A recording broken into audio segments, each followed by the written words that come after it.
The Monk and the Golden Bowl. They say enlightenment begins with silence, but for the monk named Arasu, it began with a sound that should never have existed. A metallic ringing, echoing through a sacred mountain where no metal had ever been carried. Arasu froze mid-step on the temple's stone staircase. The morning wind was gentle, the valley quiet, the prayer bells still. No one else heard the impossible sound. Only him. He tightened his grip on his wooden staff. Impossible, he murmured. Metal was forbidden in the Temple of Dawn. Weapons, coins, ornaments, none were allowed inside these mountains. They believed metal stirred greed, and greed poisoned the soul. Yet the ringing came again, clear, sharp, calling him. Arasu descended the staircase, following the sound into a narrow trail. Mist curled around him like pale ribbons. The forest ahead was dense, each tree whispering with old age and secrets. As he reached the first cluster of pines, the ringing stopped, replaced by an unnerving silence, thick and alive. Arasu whispered a prayer and stepped deeper into the woods. The forest floor glowed faintly with morning dew. Birds watched from branches but made no sound. Even the wind seemed to hold its breath. Then he saw it, a faint shimmer beneath a fallen tree. Carefully, Arasu knelt and brushed away the leaves. A bowl, a golden bowl, perfectly shaped, shining as if freshly polished, radiant despite the shadows. He recoiled instinctively. Metal had not touched this forest in centuries, and gold?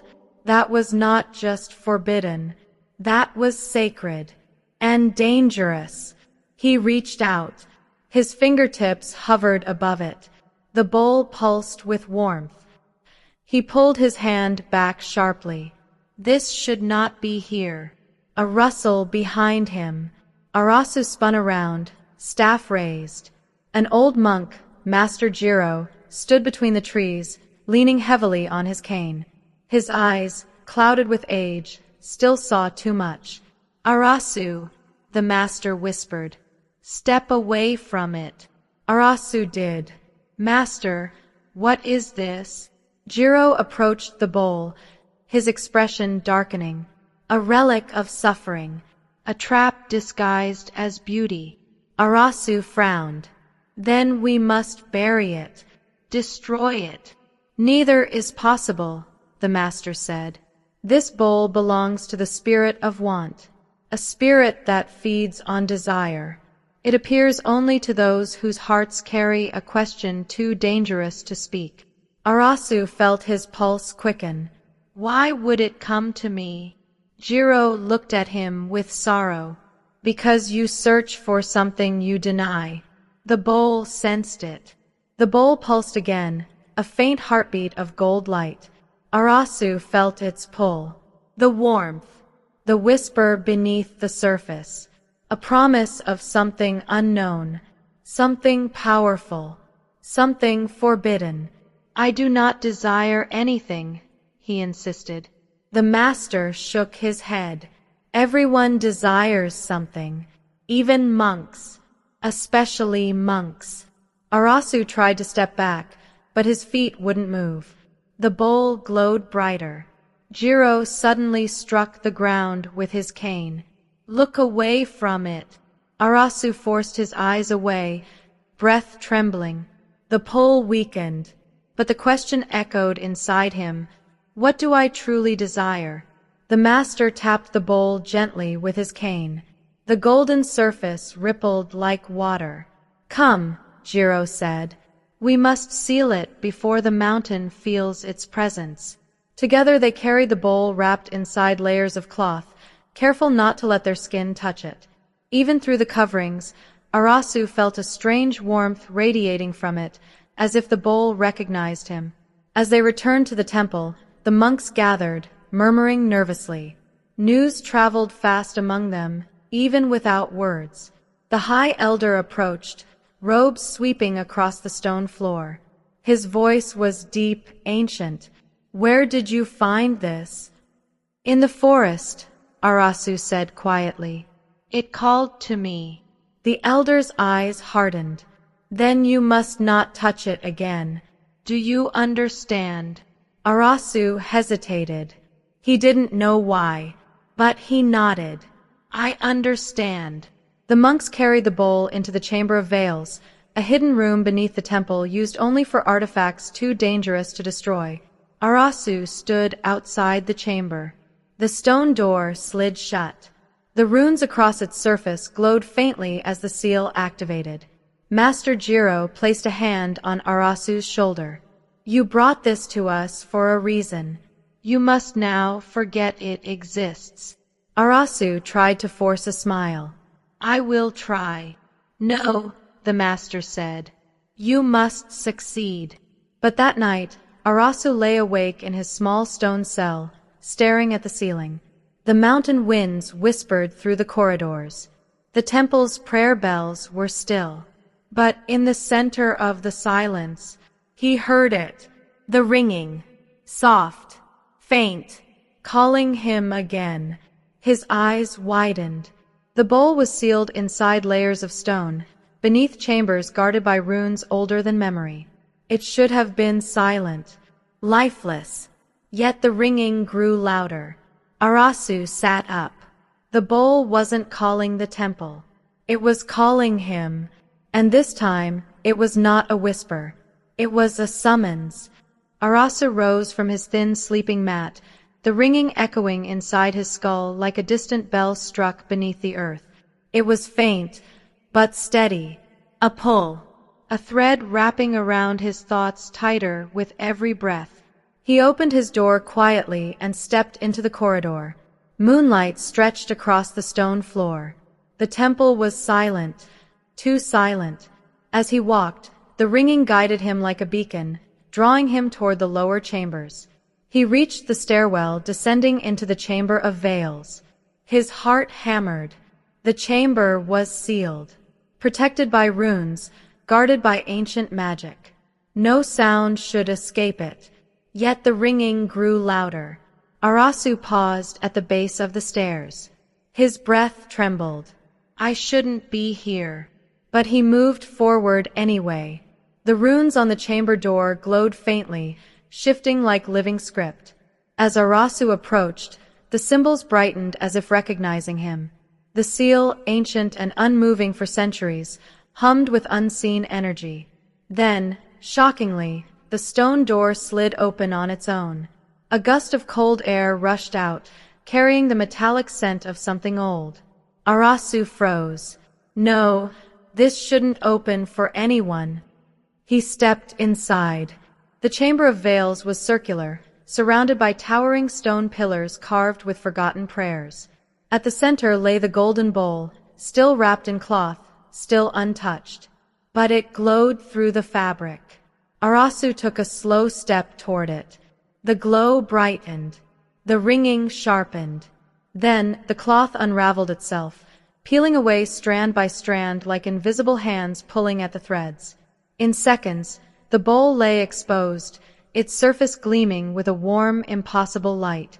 Arasu's pulse pounded painfully in his ears. The bowl called him. But this time, it spoke. Not in words, but in emotion, raw, overwhelming emotion. It projected longing, fear, hope, desperation, as if it remembered him, as if it needed him. He whispered, What do you want from me? The bowl shimmered. A vision erupted. He was no longer in the chamber. He stood in a vast desert under a sky of burning gold. Sandstorms raged in the distance, and before him lay a city, ruined, broken, swallowed by time. In the center of the ruined city, on a cracked stone altar, sat the same golden bowl. But it was full of light, light so bright it felt alive, and surrounding it, shadows, human-shaped, but hollow-eyed, desperate. They clawed at the bowl, reaching, screaming silently. The bowl trembled, resisting their grasp. Then a voice whispered behind him, You seek meaning, Arasu, purpose, answers. He turned. A figure cloaked in light stood there, genderless, faceless, yet deeply familiar. "What are you?" Arasu asked. The figure pointed to the bowl on the altar. "This is not a vessel of greed. It is a vessel of truth. But those who seek truth for the wrong reasons destroy themselves." Arasu looked at the clawing shadows. "Why show me this?" The figure stepped closer. "Because you desire truth more than peace, and the bowl answers only those who dare to see themselves." The desert dissolved. Arasu collapsed onto the chamber floor, gasping. The bowl sat silently before him. The vision had felt real enough to scorch his lungs. He reached out a trembling hand. The bowl hummed softly. Then, a shout shattered the silence. "Arasu!" Master Jiro stood at the chamber entrance, eyes wide with horror. Behind him, the High Elder and several monks stared with disbelief as the sealed chamber door stood open. "Step away!" Jiro yelled. Arasu snapped back to himself, jerking his hand away from the bowl. "Master, I didn't open the door. It opened for me."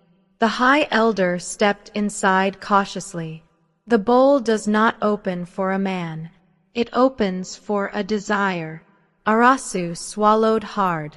"I saw a vision, a ruined city, a bowl of light, shadows trying to take it." The elder's gaze hardened. "The bowl is testing you." Jiro moved closer, voice trembling. "What did it say?" Arasu hesitated. "That I seek truth more than peace." The monks fell silent. The elder lowered his head. "Then the bowl has chosen you."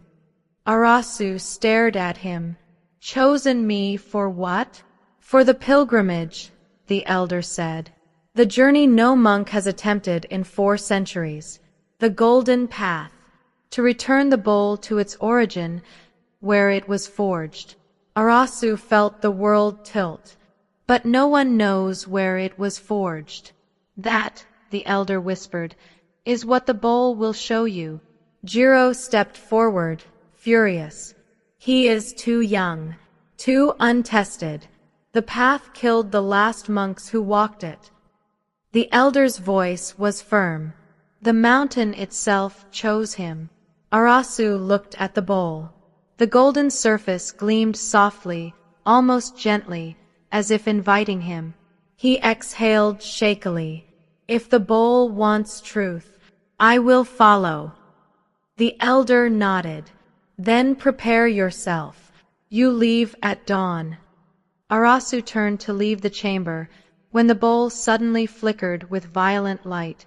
A pulse shot through the room. Stone cracked. Wind roared. And Arasu heard the bowl's voice again, clear this time, no longer a whisper. "Hurry!" Then the light vanished. The chamber fell silent. Arasu realized the truth. The bowl wasn't waiting for him. It was warning him.